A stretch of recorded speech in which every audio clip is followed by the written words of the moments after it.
innovative thinking, scientific پروتکل ها و اسناد زیادی در این ساحه به امضا رسیدند، ولی امروز همان طوری که ما میبینیم اهمیت آب برای حیات پیش از پیش بالا رفته ایستاده است.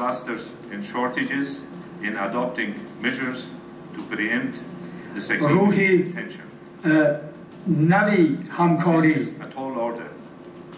سرزده است که از ما طلب می نماید که گفتگوهای آشکارا، اندیشه های جدید، سهمگذاری در ساحه علم را به نظر بگیریم. خانمان و جنابان، همچون کشوری که راهی برآمد به بحر ندارد و کشوری کوهی، افغانستان در آسیای جنوب و مرکزی قرار دارد.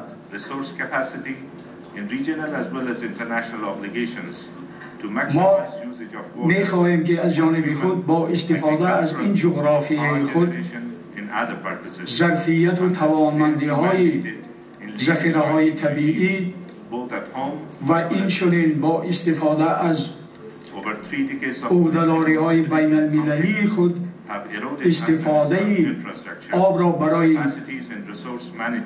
اهالی، برای استفاده در ساحه کشاورزی، برای استحصال نیروی برق و دیگر هدفها تا حد اکثر برسانیم. حدود 13 سال است که ثبات سیاسی در افغانستان وجود ندارد و نزاع‌های موجوده افغانستان انفراساختار، توانمندی ها و اداره کنی ذخیره ها و امکانات ها را خراب کرده است.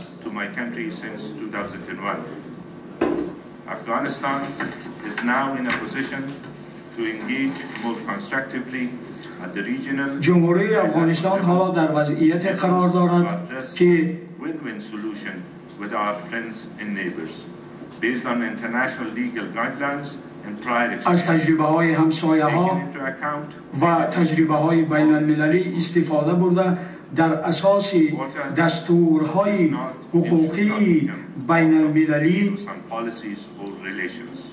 منفعت های همه جانب های مربوط به ساحه آب را بررسی نماید. Not only do we all suffer when water is wasted or not used according to established rules and norms, but we also fail to achieve our social and economic سرچشمه طبیعت نباید که نقطه آخران در مناسبت های سیاسی باشد. من میخواستم در اینجا همه سازمان ها، همه مؤسسه های دولتی، همه سازمان های علمی و بشری، بخش خصوصی و دیگران را به این کنفرانس مهم برای اشتراکشان تبریک بگویم. امید داریم که در آینده مشکلات ساحه آب بررسی شده حل خود را می‌یابند. تشکر زیاد. به اندازه جلال المآب محترم. I thank His Excellency